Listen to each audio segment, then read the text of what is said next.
ESPN 94.1 FM and AM 930 present The Drive.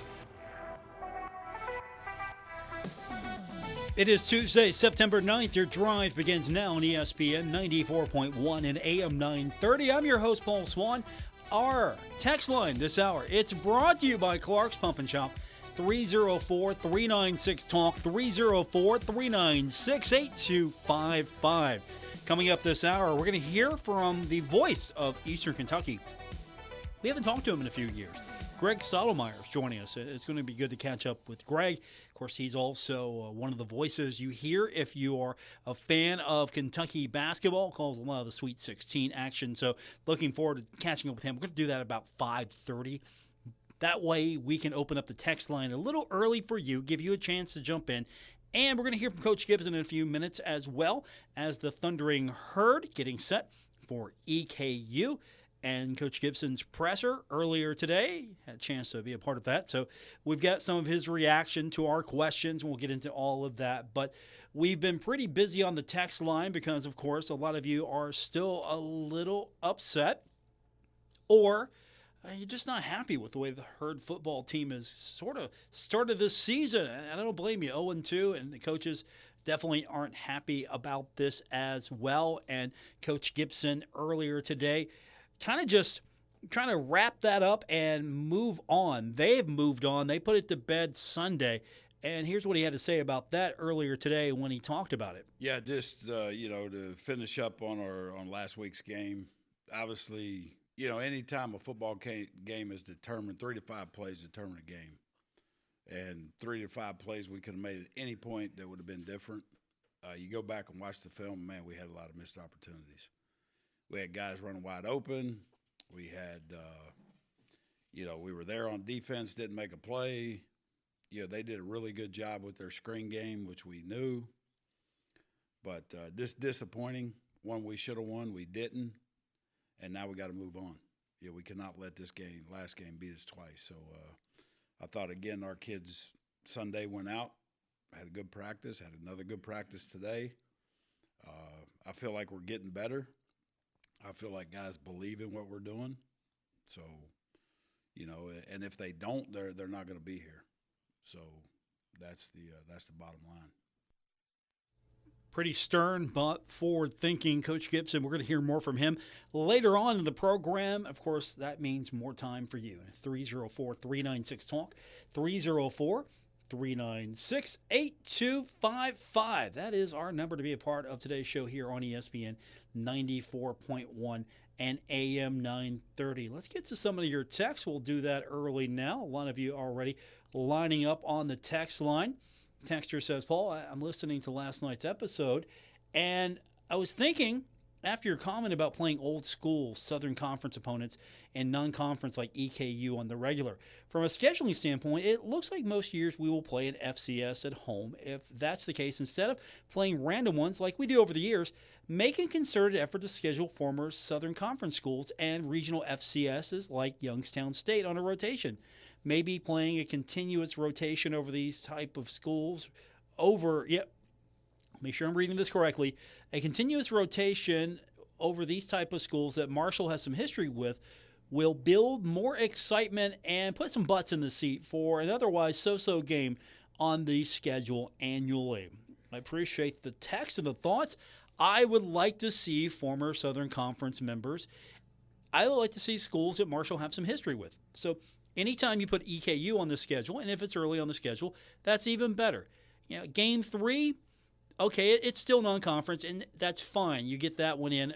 You're going to get your money game, right? Georgia's of the world. So those are your games you're going to have early. But if you're going to play one of those for home purposes, let's see if you can, down the line, play some schools that have some history with Herd fans. And I know younger Herd fans maybe don't have the connection with a school like EKU that, say, I do or you do. If you're an older fan or you're a veteran fan, I don't want to say older. Come on, we're not getting old yet. But if you look at Marshall's schedule over the next few years, okay, Middle Tennessee, I'm I'm sure that somebody likes this on this schedule. And next year, you're at Penn State, so that's your money game. You're getting a home game with Middle Tennessee. At Missouri State, that's the return game. And again, I'm cool with that. Middle Tennessee coming in, that should be fine. Going out to Missouri State, that's going to be a new destination for a lot of Herd fans. And then you have Eastern Michigan. Okay, I get it. MAC school. I have nothing against MAC schools. It's just I don't know if Eastern Michigan really fits what I'm looking for here. 2027, right now, you've got Ohio, Boise State, Bowling Green. Totally good with those games. Bowling Green's at home, thank goodness, so you don't have to go up to Bowling Green and potentially lose. And then in 2028, money game at Wisconsin. You're welcoming Ohio. You're at Eastern Michigan. And again, you know my thoughts there. And then you got Central Connecticut. Central Connecticut, I don't have any affinity there. We'll see. And then in 2029, you're at Ohio. Ohio should be on the schedule as much as possible, only because it makes sense. You have some history there. Ohio, Marshall. Marshall doesn't have Ohio as its biggest rival. Ohio doesn't have Marshall as its biggest rival, but the two are rivals in many regards. And let's be honest, the thing about Ohio is that we know everyone that is in Athens pretty much. We're neighbors, right? We have people in our offices and in our families and in our lives that went to Ohio. We know these people. So absolutely, let's get some games that make sense for the Herd down the line and for the fans as well. And you know what? If you don't know anything about Eastern Kentucky, I'm going to tell you as much as I can this week. And ask a veteran Herd fan. They'll tell you. They know the deal. All right, let's go back to the text line. I don't know if I have the answer to this one just yet. I'm going to have to research it. Texter says, Paul, didn't we set the record for attendance at Fairfield Stadium against EKU? We were there. I think it was EKU. They had a very good veteran coach. They were physically tough Kentucky boys, a good football team that was used to winning games. They were almost phenomenal back then. Nice Coach Huff reference. Thank you. Texter says but the Herd won, and with the help of a packed stadium of loud thundering Herd fans. Am I right, Paul? Until I can say otherwise, you're right. I can remember a few of those games. Those were some exciting contests, and my love of hating EKU came from those days. Loved watching Marshall take on EKU. It was always good. And I've shared my experiences before going to EKU and happy to welcome them back to Huntington anytime. But Coach Gibson talked about that. This is a team coming in not afraid to play in Huntington. We'll get to some of that later on. But he's right. A program maybe not afraid. This group of players, no frame of reference. I mean, how many of these players really know about the last time Marshall played Eastern Kentucky? It was 2020. It was a 59-0 victory for Marshall. The last time EKU won in the series came in 1990. It was a 15-12 victory. I believe that was here in Huntington. And so, yes, these two programs are connected. Used to be in the Ohio Valley Conference. Also, Marshall has the advantage, 12-8-1. A lot of that's come recently. And Marshall right now is on a 4-game winning streak against the Colonels. Hopefully that's going to be a 5-game winning streak. We're going to get into more about the game itself with Coach Gibson in just a few minutes. Later on, we're going to speak with Greg Stotelmyer. He is the voice of the Colonels. He'll tell us everything we need to know for Saturday. We'll do all that when we continue. And your text, 304-396-TALK, 304-396-8255. And on top of that, let me remind you, if you just joined us today, you weren't with us yesterday, I'm going to pick 2 of you after the show that have texted in, and I'm going to make you a winner. I've got tickets to the game on Saturday, and so I'll give one of you a 2-pack, and then I'll give another one of you a 2-pack. So 2 of you are going to win 2 tickets to go see the Herd take on EKU. All you have to do is text the win. Make the show fun today, and we'll definitely put you in the drawing 304-396-TALK is that number. More coming up on today's edition of The Drive on ESPN 94.1 and AM 930. You've cut back on everything and you're still coming up short at the end of the month. Give your local State Farm agent a call for a free discount double check. They'll show you how something as simple as combining car and home policies can save you hundreds of dollars a year. Being there to help keep more of your money is why your local State Farm agent is here. Like a good neighbor, State Farm is there. In Huntington, Ray Crabtree, 304-736-8181. In Milton, Russ McRae, 304-743-9318. And in Lavallette, Jason Elkins, 304-529-7555. What if someone could tell you what pest control issues you are most likely to have at your house in the next couple of months? Basically, someone that has like a bug or rodent psychic. Wouldn't you want that same person to handle your pest control services now? That's what Patrick, Becca, and the whole team at K&B Pest Control can do. They can predict the future. And better yet, prevent it from happening at your house. Call them now. 304-523-4281. K&B Pest Control. They'll kill for your business. Think summer. Think sunshine, lake days, beach trips, and all that sand, salt, and grime clinging to your car. That stuff doesn't just look bad. It can dull your paint, cause scratches, and even lead to rust. Protect your ride and keep it shining all summer long with a trip to Thoroughbred Express Auto Wash. Fast, easy, and built for real clean. Find a location near you by getting started at thoroughbredexpress.com.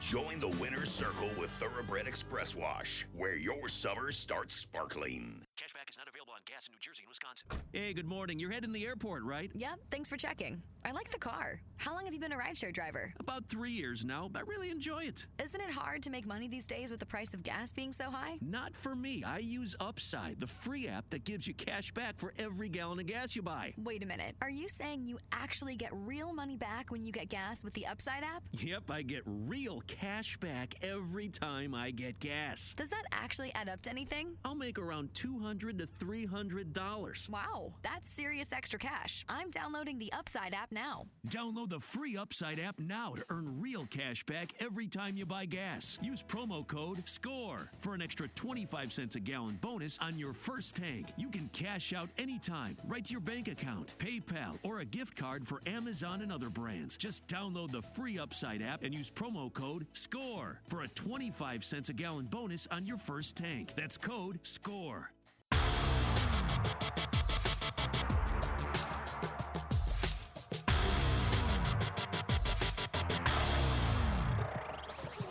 This is The Drive on ESPN 94.1 and AM 930. Follow at Paul Swann on X for Marshall sports updates and more. We continue on with today's edition of The Drive and our text line, 304-396-TALK, 304-396-8255. So I did some quick research in the break and updating my notes as well. I knew that the last win in the series for EKU was in 1990. It was 15-12. It was November 10th, 1990.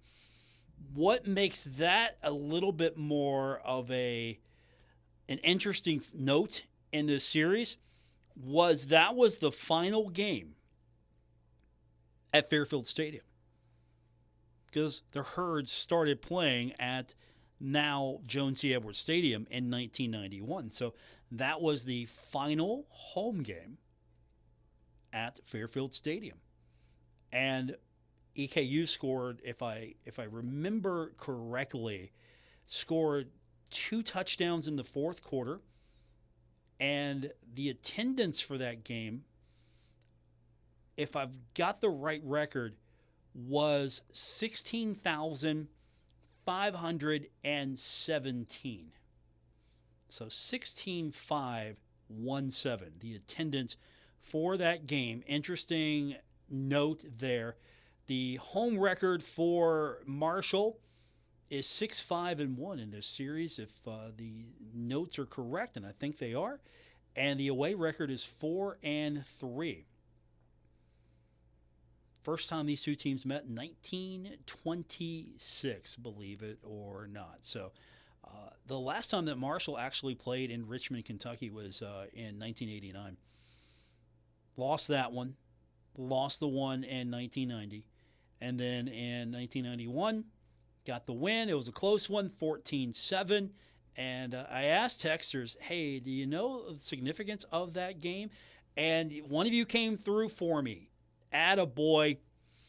Joe said, Paul, 1991 14-7 Herd win was the semifinal game of the 1AA playoff. We were off to Statesboro to play Youngstown State for the championship the following week.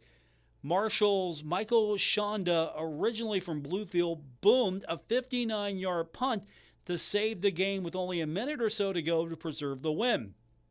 I went down on the field, hugged him, and we danced from one 40-yard line to the other 40-yard line. He was quoted in the Herald-Dispatch next day that a fan that I had never seen before came out of the stands, hugged me, and we went down the field together. Great day in Marshall history. No chance for me to get back from Florida for EKU, but my heart and spirit will be there. And that's Joe G checking in. So, Joe, I got your text yesterday. We got it after the show ended. So you know the deal, 1991 14-7 against EKU, and we're off. And Marshall hasn't lost to EKU since. So now we got to get ready for EKU. And in just a few minutes, we're going to speak with their play-by-play announcer, Greg Stotelmyer. But until then, we've got a few from Coach Gripson to talk about. Let's wrap up Georgia first, and let's wrap up Missouri State. Let's try to get those wrapped up first, because I think week one impacted week two, and we're now trying to make sure that that doesn't happen again, right? So, Coach talked about what the team's learning and trying to just move on as we get set for EKU. You have to be able to learn, whether it's a win or a loss. Obviously, it's a lot easier coming off of a win than it is a loss to correct mistakes and do those kind of things. But, we did it. We put ourselves in the situation. Now we have to get out of it, and guys have to get better. And I keep telling them, I'm not letting up. We're going to do what we do. We're going to keep fighting. We're going to keep coaching you. I've waited 31 years to become a head coach. I'm not going to let 2 losses ruin it. And guys are going to be all in, or they're going to be all out. And we have 72 new guys that have been through 2 weeks of the season together. Do I feel like we've done some good stuff, getting better? I do. And again, there's some crucial positions that need to step up and play better. And we need to coach better, both offense, defense, special teams. As a head coach, we have to be better all the way around. And, we will get better. And our kids will keep fighting. And if they're not going to be out there on Saturday. So saying all the right things. That was a great quote. 31 years. He's not letting the first 2 losses stop this thing. Now, yesterday, when we talked about this game, Coach mentioned on his weekly coaches call with the media, Sunbelt media, about how good EKU's defense really is. And I wanted him to explain that a little bit more, so I asked him when I had the chance, what's he see from EKU that really gives him that opinion that they've got a strong defense? And here's what he had to say. Yeah, I think they fly around. They're physical. They stop the run. They take the ball away. They've got 2 defensive touchdowns, 5 takeaways in 2 games. So I'm sure if they're not leading the country, they're right up there. But, they're very active. They have a really, really good corner. Number 6 is a heck of a player. And they've got some linebackers in there to fly around. They've got good D linemen. They're big. And they're very well coached. I know their head coach, Walt Wells, we go way back. And, Walt's is a great football coach, a great man, and does things the right way. So, I tell our kids all the time, Eastern Kentucky, that they've won a lot of games. They've won games on this field. They've won games that mattered on this field. So they're coming in here. They're not going to be intimidated by coming to Huntington and playing against us right now. So Coach is pointing out they have won games in Huntington. Thankfully, it has actually not been at Jones C. Edwards Stadium. So I didn't want to point that out to Coach. But they've won games in Huntington, games that have mattered, games at Fairfield Stadium. They've yet to win at Jones C. Edwards Stadium. Hopefully the Herd can continue to make that happen on Saturday. One more from Coach before we move on, at least for a little bit, from his thoughts today. Got another quarterback coming in that's well regarded. That's pretty good. Or at least Coach Gibson has got a high opinion of today's quarterback. Miles Burkett, we're going to learn more about him. He's a redshirt junior, and he was a well-regarded three-star recruit out of Wisconsin. He was a Gatorade Player of the Year. He's actually at the University of Wisconsin, and he was under siege at Louisville. They lost that game 51-17. He was 19 of 36, I believe, for 175 yards, one touchdown, had an interception. Now, it was a better game for him, Houston Christian. And he was over 70% for his passes. You had 220 yards, I believe that was the final number there, 2 touchdowns. And so he's a pocket passer. Coach had a lot of nice things to say about him. I'll let Coach maybe describe a little bit more of what he sees from the quarterback game for EKU. Yeah, their quarterback is, he's a dual threat. He's a runner. Again, he extends plays, very athletic. He's a tough kid. So, and he'll make throws. I mean, he can throw the football. I think he threw for 1,800 yards a year ago at Albany. 10 touchdowns, something like that. But he's a competitive kid that again, is going to keep plays alive. So we have to do a great job of containing him, and better than we did a week ago. The kid that was in here was a pocket guy, but at times he got out on us and put some stress on us. So we have to be better, definitely, with containing the quarterback, staying in our rush lanes. And the problem is we get off the ball, whether it's a D lineman, a linebacker, or somebody in the pressure, and we run 8 yards by the quarterback. Well, you can't do that. You have to convert your pass rush and do some different things, and we have to make sure this week we do not do that. This kid he could take it 80 on us in a hurry. So we have to be really good with that. Coach Gibson, his breakdown, his scout on the quarterback. So we're going to find out more about this team when we continue. We're going to welcome back to the program. And it's been a long time since we've talked to him. Greg Stotelmyer is joining us. We're going to talk about Marshall and EKU from his perspective. He's seen this team for the first couple of weeks. What's he see? What should we know as fans? And, of course, we'll get his scout when we continue. Our text line, 304-396-TALK, 304-396-8255. On this edition of The Drive, ESPN 94.1 and AM 930. Hey, Tri-State, Frank's Place is where friends hang out with friends. Stop on by for happy hour from 4 to 6 p.m. and a lot of daily specials. It's that time of year for March basketball. Frank's has you covered from the Sun Belt to the SEC, NBA to the MLB. First responders, stop by Frank's Place and check out the specials they have for you. Frank's Place, located at the River Place Plaza, next to Fratelli's. Check them out on Facebook for weekly updates and specials. Frank's Place, your home away from home. Now in stock, hard-to-get Chevrolet Trax is over 50 available. More coming, starting under $23,000. The Car Ferry says clear the lot, 2026 is on the way. GMC 2026 Terrains, 40 in stock, up to $1,800 off. Mark Porter Chevy GMC in Ashland, Kentucky and Pomeroy, Ohio has truck. Take up to $14,000 off. 2025 GMC Sierras. Offer includes $3,500 owner loyalty rebate. Must own 2011 or newer Buick or GMC. Come to Route 7 and Route 33, Pomeroy, Ohio, or Greenup Avenue, Ashland, Kentucky. Over 800 GM vehicles available. Car dreams do come true. Sale ends September 2nd, all rebates to dealer. Here's another Kinder Communications Community Chatter. The Cowboy Heineken Health Department providing monthly after-hours vaccine clinics for all of 2025. The clinics are being offered on the first Monday of each month between 3 and 6 p.m. at the department at 703 7th Avenue. No appointment is necessary.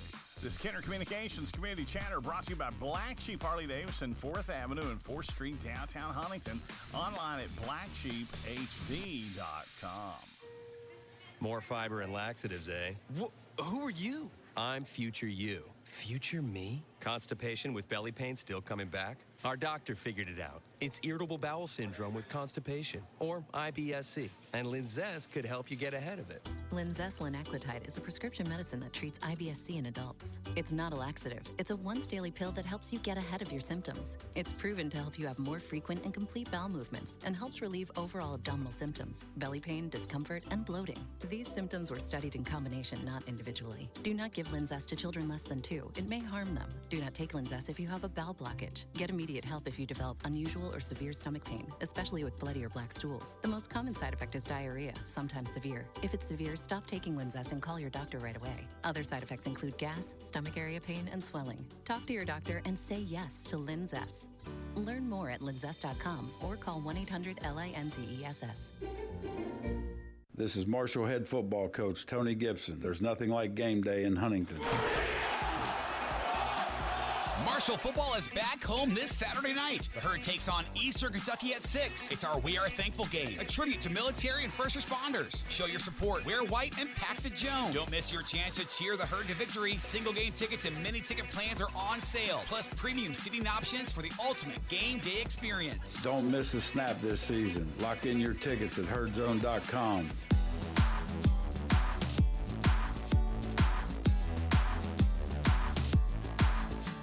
This is The Drive on ESPN 94.1 and AM 930. Miss an episode? Catch it anytime on Apple Podcasts, Spotify, or wherever you get your podcasts. We'll open the text line back up in just a few minutes for you at 304-396-TALK, 304-396-8255. One of our favorite broadcasters is joining us. And, of course, yes, we've been talking a little trash about EKU, but it's all in fun as this is one of my favorite rivalry games and always a pleasure to speak to the voice of EKU, Greg Stotelmyer. Greg, welcome back. Excited for this one. I know there's a lot of history that maybe some of the younger Herd fans haven't gotten into yet. I'm sure by the time Saturday rolls around, we'll make sure they're well educated on this series. Yeah, there's a lot of good history that Marshall fans would like. There's a little bit of history that EKU fans would like as well. And I just hope it's not like it was 5 years ago coming in COVID when EKU just got blasted down there 59-0. But, man, we've had some great games over the 20 that have been played between these two universities. Coach had a lot of praise today for defense, for quarterback, and, of course, he was also pointing out that EKU has come into Huntington before, one meaningful game, so he's already trying to sell it, make sure that his kids don't overlook EKU. So what's the story on this year's version of the Colonels? We see the game against Louisville. The score says 51-17. Coach Gibson says, no, that's not really indicative. And then, of course, the win against Houston Christian. In these first two games, what have you seen and what can we expect? I think I've seen a mirror image statistically of what Marshall is offensively. They're two teams that have a lot of new parts, and so there's a lot of unknowns. And the offense, very frankly, has been very inept at times this year. I mean, it's averaging 161.5 yards a game. The defense has outscored the opponents on points off turnovers 27-0. Without that, EKU would be in real trouble. They were really poor on third down efficiency against Houston Christian, 1 of 16. They lost 4 starters on the offensive line, including left tackle who played as a starter 56 straight games. He's a starter for Saskatchewan now in the CFL. And they're trying to rebuild the offensive line, but it just hasn't gelled yet. And so they're getting in positions where they're not able to contain the pressure, and the passing game has not been in sync. So they're really in trouble offensively. But Walt Wells, the head coach, has said, we knew we were immature coming in. We just hope to get better and better. And the only way you can get better is play real games. And so when I look at the stats of these two teams, Paul, offensively, they're extremely similar. No passing touchdowns, low yardage, low point totals, very poor third down conversion rates. Quarterback play also got some attention today. I was kind of trying to pick Coach's brain a little bit about what you see from Miles Burkett, and he talked about his ability to take off, to run the ball. He's more of a pocket presence, isn't he? He has that capability to take off, but he's going to try to maybe stay in the pocket and try to dissect the herd that way. Yeah, he's more of a pocket passer, but it's almost been a rush because he has to try to escape the pressure. U of L sacked Burkett 4 times. They did a better job only allowing 1 against Houston Christian. But he wants to pass the football. He doesn't want to be a scrambler, but he's kind of been forced into that. He's from Milwaukee, Wisconsin. He played a couple of games at Wisconsin and then transferred out after not playing in 23 and went to UAlbany and was a part-time starter there. And again, EKU, like Marshall, loses their quarterbacks, has to replace quarterbacks, and the transfer portal is the place you go and try to find some experience, and that's what they've done. How has this team adjusted the way every other college team is trying to adjust to the transfer portal now? I know it's been a few years since we've caught up, and this is a different team than maybe even last year, the year before, and I don't see any change in sight here. How has EKU adapted to this? They know they're going to lose some players. Like 2 years ago, they lost Jaden Higgins to Iowa State. He is the second-round draft choice of the Texans. So when you get that kind of talent, you're probably not going to keep it. The next year, they lost a player that was another good receiver to UTEP, and they just basically have to go and fill the holes that either cross over to other FCS programs or, like a lot of schools, still look at really good Division II programs or NAIA programs. This year, they lost their top tackler from last year to the University of Virginia. They lost, I mentioned, offensive linemen, 2 go to the CFL, 1's transferred to Purdue, so another to Western Michigan. So it's basically just, as you well know, a 365-day-a-year type of job for these coaches. And it's just that the transfer pool of talent, it's not as wealthy at the lower levels of FCS. But they've done a pretty good job, but it's hit and miss. You really don't know what you have, and it's almost like the roll of the dice at times. You get into camp, and did you hit on a player or did you miss on a player? Has there been any talk of maybe trying to move up and get up to FBS? Is that in the cards for EKU now or in the future? Well, it really was in the maybe 2015-16. They made a good effort to get into the Sun Belt. They weren't quite, I think, financially and facilities-wise ready. They were told at the baseball softball level, and it ended up being that the one that was chosen was Coastal Carolina. You can't argue with that decision over Eastern Kentucky.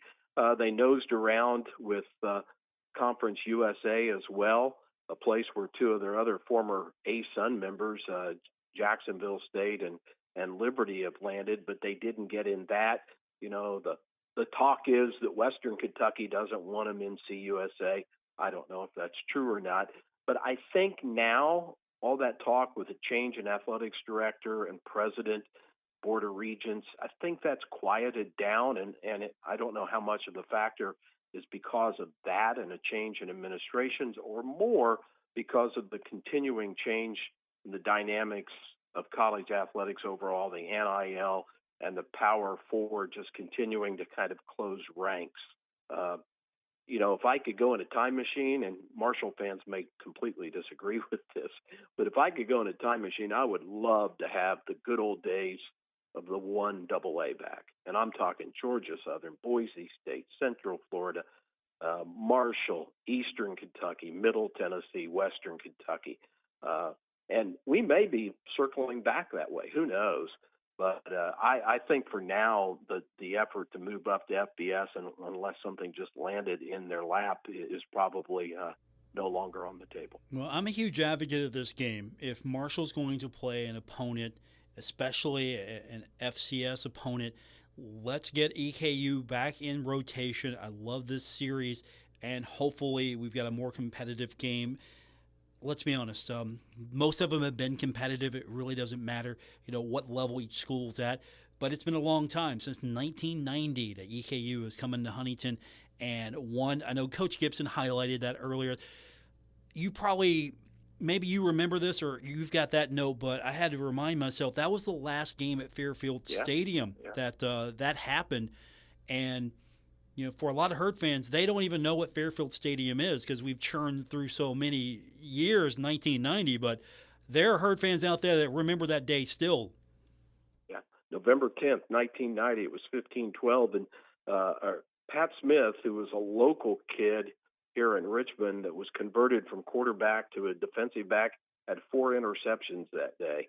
And, of course, I've been doing these games forever, so I remember the playoff games back when Shannon Morrison was playing for Marshall. And, of course, Shannon, by the way, was here at EKU under Mark Elder for 4 years. And then the first year that Walt Wells, the current head coach, now in year 6, Shannon was one of his defensive back coaches. But Marshall crushed EKU in 1992 when they won the title 44-0. But the year before, I thought Eastern Kentucky, they didn't prove it on the field at the end. They lost to Marshall in Huntington 14-7. I thought they were really good that year. They could have won the national title that year. And they also lost fumbling inside the 10 in 93 to Georgia Southern. And I thought they were good enough again that year. And when you talk to Roy Kidd before he passed away, who won 315 games, Roy, I sat down with him at a baseball game like 4 or 5 years ago. I said, Coach, well, man, what great memories. He said, should have won 4 more. That's the way good coaches are, right? They dwell on the losses more than the wins.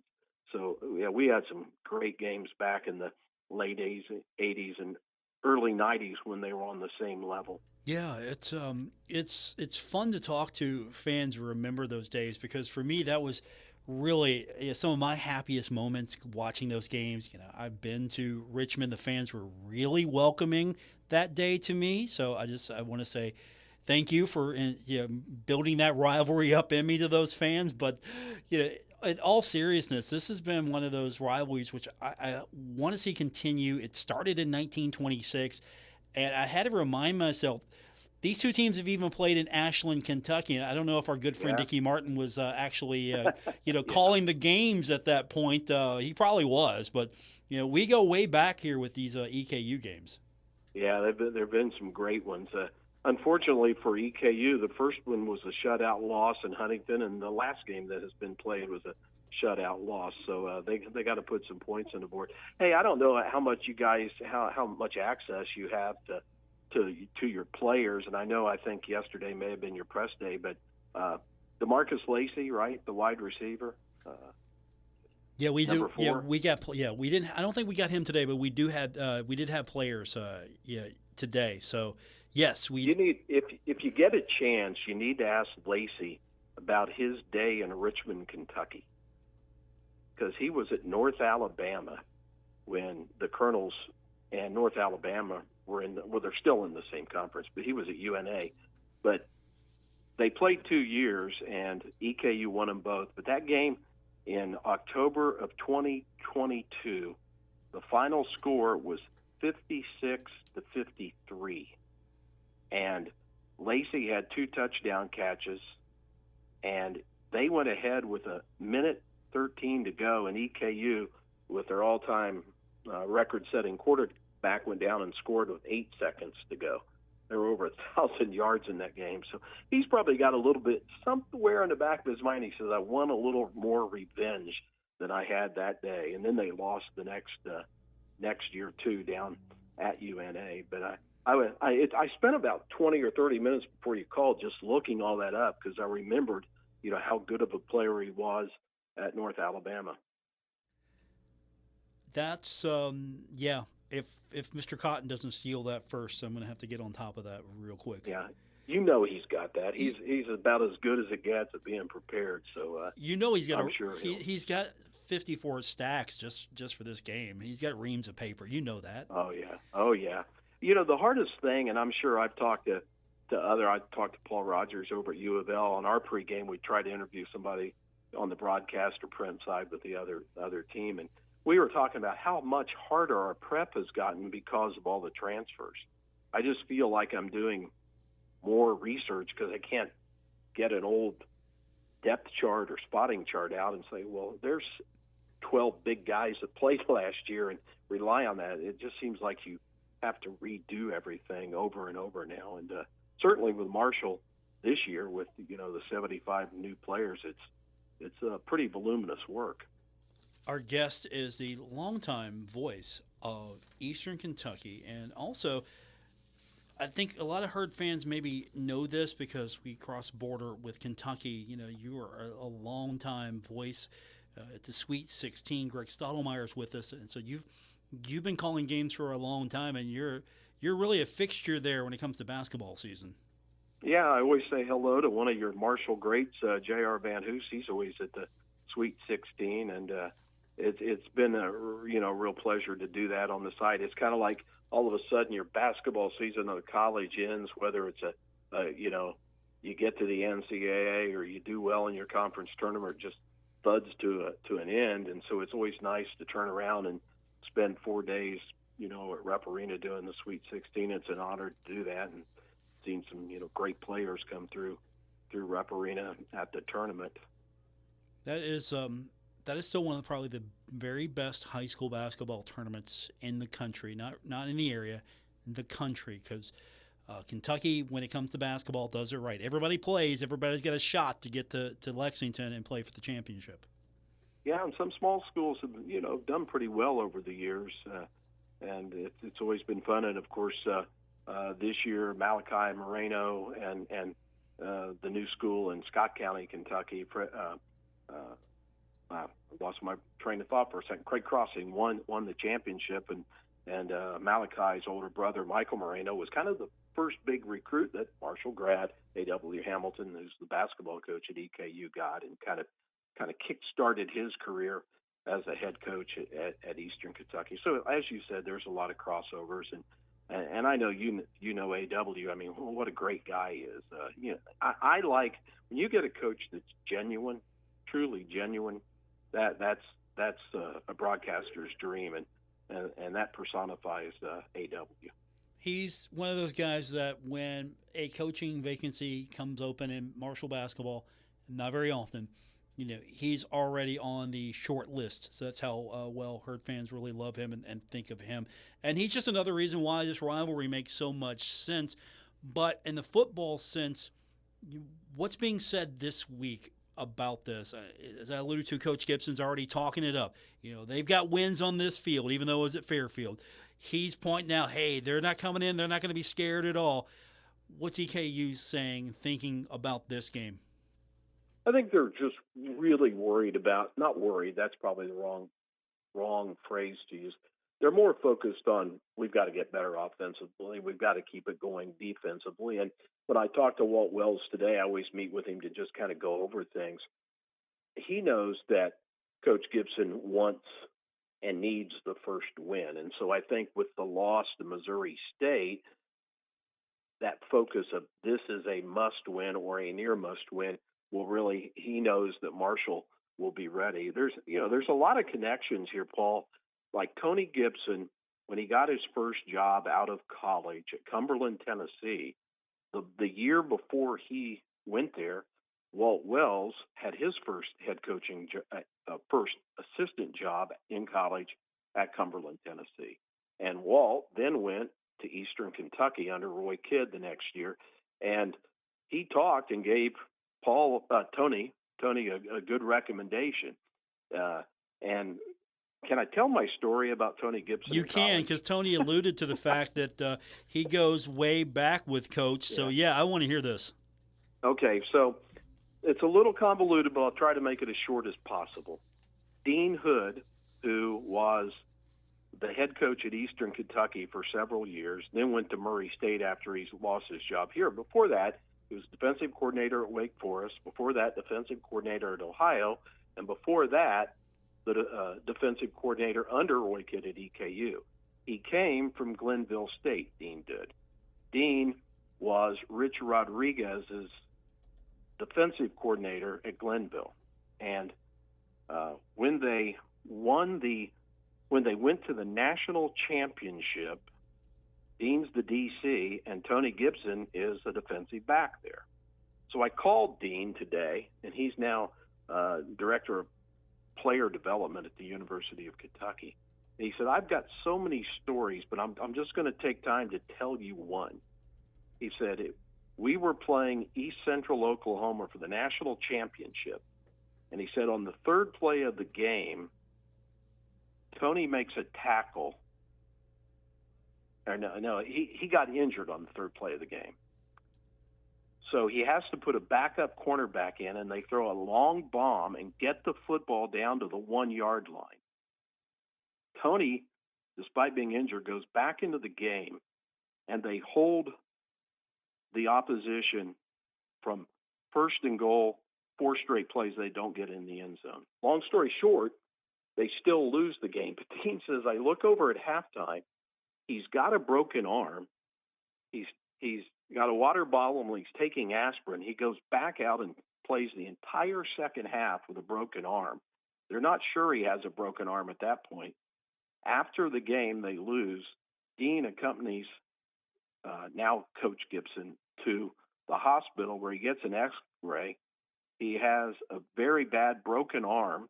He has to have a plate put in it, and Dean has to stay with him at the hospital as the team goes back to Glenville. So he said, that's how tough Tony Gibson is. So it was a great story. You know, I hope I didn't ramble too much about it. But, no, we love those. Yeah. So Dean was under Rich Rod, and when you start talking to coaches, they all know each other, right? And so Walt goes way back with Tony, and there's that connection of little Cumberland, Tennessee, down in Tennessee as an NAIA school, and so that's my story. I love that story. It's I don't nowadays that probably wouldn't happen, you know. No. But back then it did, and I think and Dean was also the defensive coordinator the last year, his last year there before he came to EKU. Rod Smith, your OC, was the quarterback at Glenville in Dean's last year as the DC, 1993. So a lot of connections. Should be a fun broadcast. I wish I could just like listen in on your broadcast a little bit more on Saturday as well. Maybe you're streaming it, right? I can go back and go listen to that just a little bit. Yeah, we do. We have fun. We've gone to a stream for the most part off the EKU Sports app, and we've expanded we would always kind of kept our pregame short to 30 minutes. We've expanded to an hour now, and it's given us a chance to be a little more conversational and just talk about things, do some trivia, talk about other teams in the conference and that kind of thing. And when you're doing radio or audio, and you know how ESPN timeouts are, it gives you a little more time to tell things and tell stories, right? Because when you're I do at home, I do the ESPN Plus stuff, so you're in and out, and there's not much time for that stuff. But yeah, you know, I got all the stuff on Shannon Morrison and how many years. You know, Shannon was a DC at SEMO that was in EKU's conference, and Shannon was here at EKU from 2016 through 2020. So we remember Shannon, and there's all those kind of connections. So it's good to get some of that stuff in, even though you don't forget the score and down the distance, right? I love it. Greg, wish we had more time, but we are limited today. Thanks for doing this again. I'm looking forward to the matchup. Hopefully we can get EKU back on the schedule more often. And, of course, we've always got basketball as well. Sounds good. I'm looking forward to being at Huntington, and we'll see you all in the press box. Thanks, Greg. Good talking to you. That's Greg Stotelmyer. Quick timeout. We come back. We're going to wrap it up on today's edition of The Drive, ESPN 94.1 and AM 930. Save big money on all of your outdoor projects at Menards. Whether you're installing a patio, walkway, or building a retaining wall, Menards has the largest in-stock selection of beautiful concrete landscape block at the best prices. Plus, our free, easy-to-use design program helps you bring your ideas to life. Visit us in-store or on Menards.com to see our full selection of landscape blocks and get your outdoor project started today.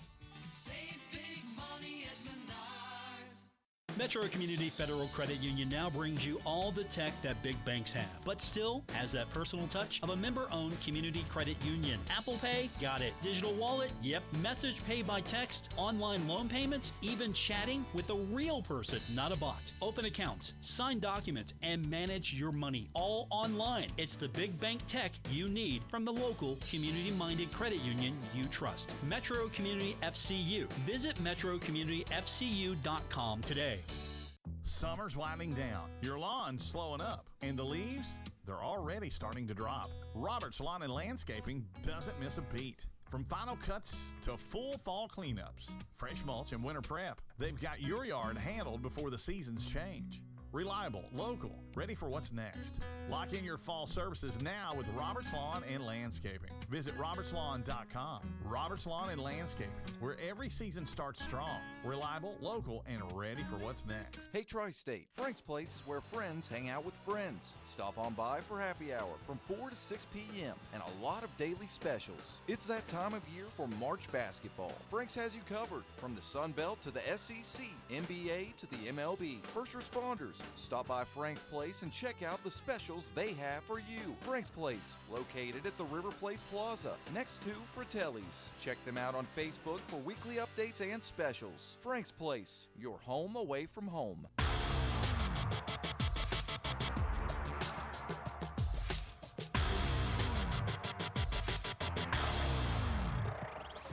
Hi, this is Dave Wilson, host of Metro News Talk Line, and you're listening to The Drive with Paul Swann on ESPN 94.1 and AM 930. Thank you, Dave. Let's get to our text line quickly, 304-396-TALK. We got a lot to jump into, and we're going to try to get it done with a short amount of time.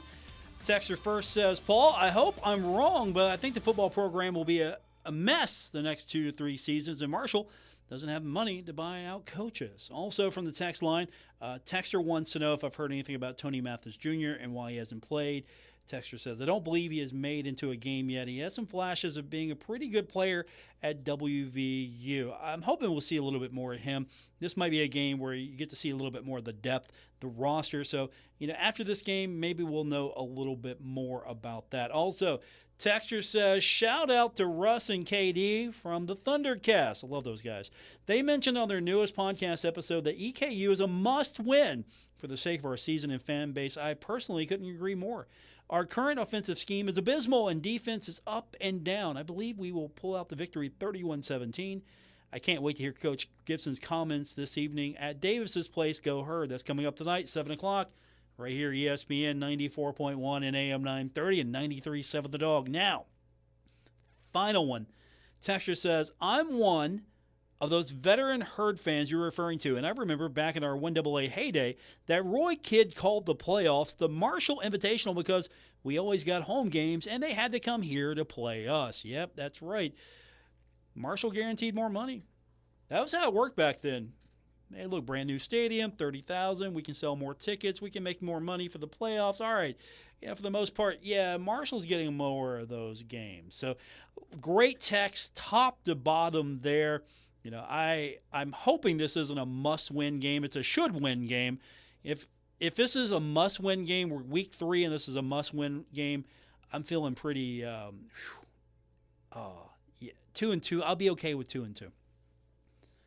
Absolutely would be okay with 2-2. If we're looking at 1-3 coming out, maybe 0-4 after the non-conference schedule, it's going to be tough.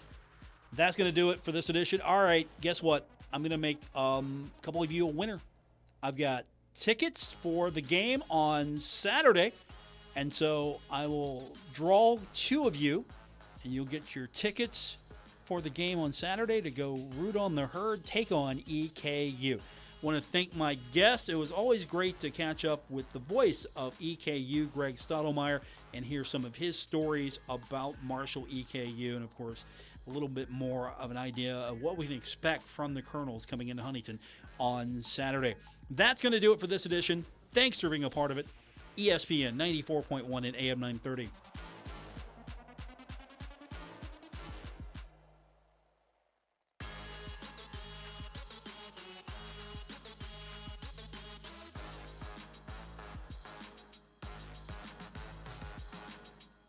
Broadcasting from the Dave & Buster's studios. Eat, drink, play, and watch at Dave & Buster's in the Huntington Mall. ESPN 94.1 and AM 930. WRBC, W231BS Huntington.